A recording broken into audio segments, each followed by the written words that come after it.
یہ election commission جس طرح کی اس کی حرکتیں ہیں اس ملک میں، ہم نے کبھی ایسی الیکشن کمیشن نہیں دیکھی.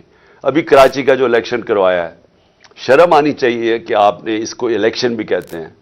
ہمارا دسکا میں الیکشن ہوا 22 سیٹوں کے اوپر، صرف 22 پولنگ سٹیشنز کے اوپر. ریٹرننگ آفیسر نے اس کے اوپر کوئی آبجیکشن کی کہ ان پہ پھر پولنگ ہونی چاہیے. اس نے سارا الیکشن کھول دیا جو تقریباً 400 پولنگ سٹیشنز کا تھا. تو یہ اس کی ہسٹری ہے.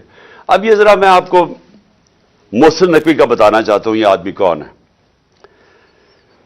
سب سے پہلے جو رجیم چینج ہمارے خلاف ہوئی، جب یہ پوری سازش ہو رہی تھی، تو ہمارے پاس تب گورنمنٹ میں تھا، تو مجھے آئی بی کی باقاعدہ رپورٹس آتی تھی کہ جو سب سے ایک آدمی نے سب سے زیادہ کوشش کی ہماری حکومت گرانے کی، اس کا نام محسن نقوی تھا. یہ بھاگا پھر رہا تھا ساری جگہ، کبھی نواز شریف کو پیغام لے کے جا رہا ہے زرداری کا، تو کبھی زرداری کے ساتھ مل کے سندھ ہاؤس کے اندر بیٹھا ہوا ہے، لوگوں کی حرام کے پیسے سے لوگوں کو خرید رہا ہے. یہ سب پیش تھا.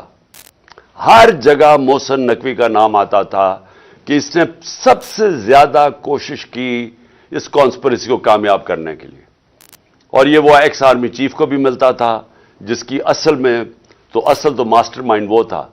لیکن جتنے بھی پلیئرز اس کے ارد گرد تھے، اس میں ایک پلیئر جس کا سب سے زیادہ نام آتا تھا، اس کا نام محسن نقوی تھا.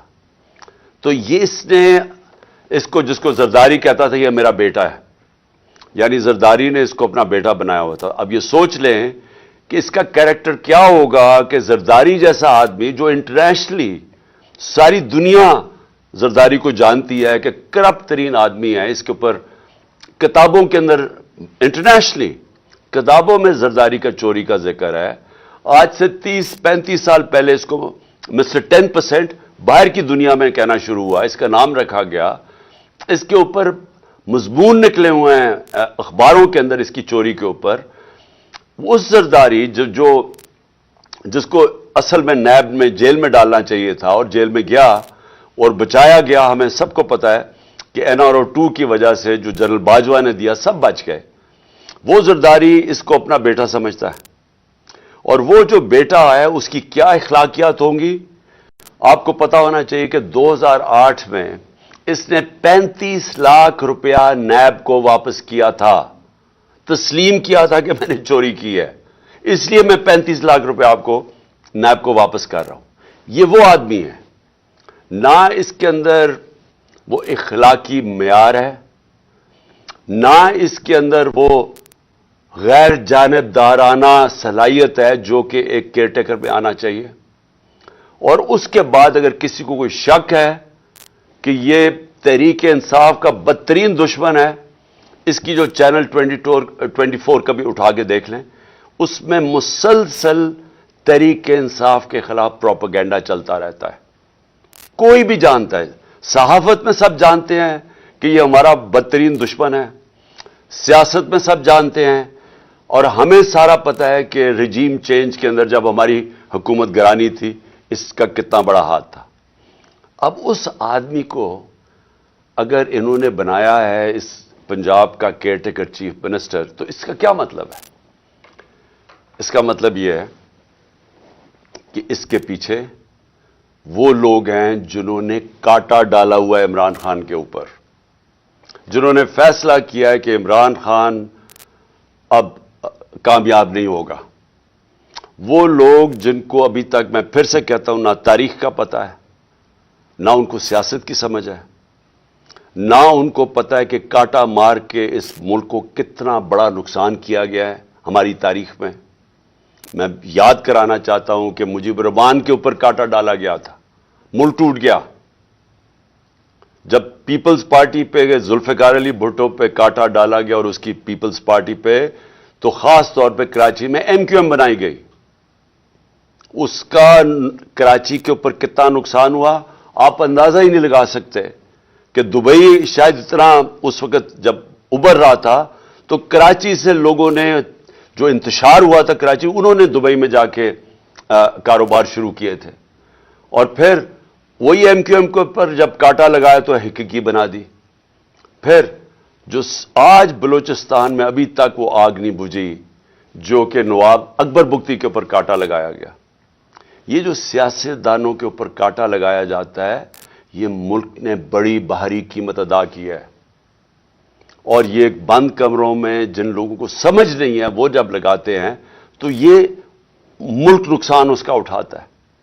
اب عمران خان کے اوپر فیصلہ ہو گیا کانٹا لگانا. کانٹا لگانے کا یہ سامنے اب آ گیا محسن نقوی.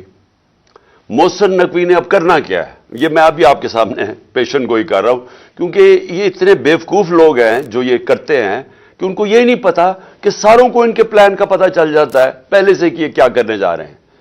یہ کیا کرنے جا رہے ہیں؟ یہ پہلے یہ اب آ گیا محسن نقوی. یہ اب وہ سارے وہ لوگوں کو لے کے آئے گا پولیس والوں کو اور بیوروکریٹس کو جو ہمارے سخت مخالف ہے. جن لوگوں کو یہاں پاور دی جائے گی بیوروکریسی میں اور پولیس میں جن کا 1 پوائنٹ ایجنڈا ہوگا کہ تحریک انصاف کو اب کیسے دبا رہا ہے. سارا پولنگ سٹیشن الیکشن کا سٹاف ہوگا وہ چن چن کے لگایا جائے گا کہ دھاندلی کیسے دھاندلی کر کے تحریک انصاف کو ہرانا ہے. ان کو خوف آیا ہوا ہے. پتہ ہے ان کو کہ اس وقت تحریک انصاف کی مقبولیت پاکستان میں کیا ہے اور ان کو پتہ ہے کہ یہ الیکشن کے ذریعے اب ہمیں ہرا نہیں سکتے اس لیے الیکشن کروانا نہیں چاہتے. الیکشن کو ڈیلے کرتے رہیں گے اور کوشش ان کی اب تک یہی رہی ہے کہ کسی نہ کسی طرح اس کو ڈیلے کریں. لیکن اگر جب بھی الیکشن ہوگا تو انہوں نے جب سارے امپائر بھی اپنے ہوں گے سٹاف بھی اپنا ہوگا ہر چیز الیکشن کمیشن تو پہلے ان کی ہے تو جب یہ پورا جب تک جیت نہیں سکیں گے یہ الیکشن نہیں ہونے دیں گے. اور کیسز ہوں گے عمران خان کو ڈسکوالیفائی کرو اس کو جیل میں ڈالو پی ٹی آئی کے لوگوں کو جو لیڈرز ہیں ان کے اوپر کیسز کرو ان کو الجھا دو ورکرز کو پکڑو اندر ڈالو FIR کرو. یہ بالکل جو زرداری کا جو فارمولا سندھ کے اوپر جو کنٹرول کر کے بیٹھا ہوا ہے وہ ایسے ہی ہے. کوئی اس کی زرداری کی پبلک میں یہ ڈرتا ہے پبلک میں جاتے ہوئے. اس کی پیپلز پارٹی کی یہ مقبولیت ہے کہ سیلاب کے دنوں میں لوگوں کے سامنے نہیں نکل سکتے تھے اور ابھی بھی نہیں نکل سکتے. لیکن ان کا کام یہ ہے کہ پیسہ چلاؤ خوف ہراساں FIR ہنڈوں سے لوگوں کو ڈراؤ اور پھر کھل کے دھاندلی کرو اور کوئی ان کو پوچھنے والا نہیں کیونکہ الیکشن کمیشنر ان کے اپنے لوگ بیٹھے ہوئے ہیں. تو یہ بھی اب کراچی کا جو جس طرح کا الیکشن کروایا گیا یہ ان کی کوشش ہے کہ یہ اب سب کچھ کنٹرول کر کے اپنا الیکشن کروائیں گے.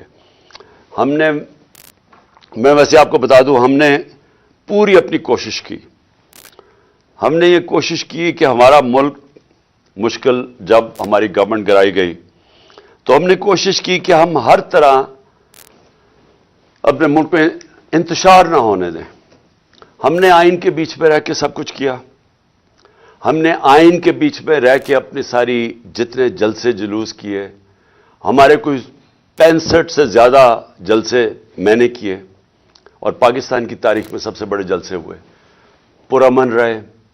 کبھی اتنی بڑی پبلک نہیں نکلی لیکن ہم نے کسی قسم کا انتشار نہیں ہونے دیا. 2 دفعہ ہم نے مارچز کی لانگ مارچ. ایک دفعہ 25 مئی کو انہوں نے ہمارے اوپر شدید ظلم کیا اور ہمیں ہے کہ اب خوف ہے کہ ابھی وہی لوگوں کو جنہوں نے ظلم کیا تھا ان کو پھر واپس پنجاب میں لے کے آئیں گے. انہوں نے ہمارے پہ ظلم کیا انتشار کیا اور اگر میں 26 کی صبح کو لانگ مارچ نہ ختم کرتا تو ہم سب کو پتا تھا کہ خون خرابہ ہوگا.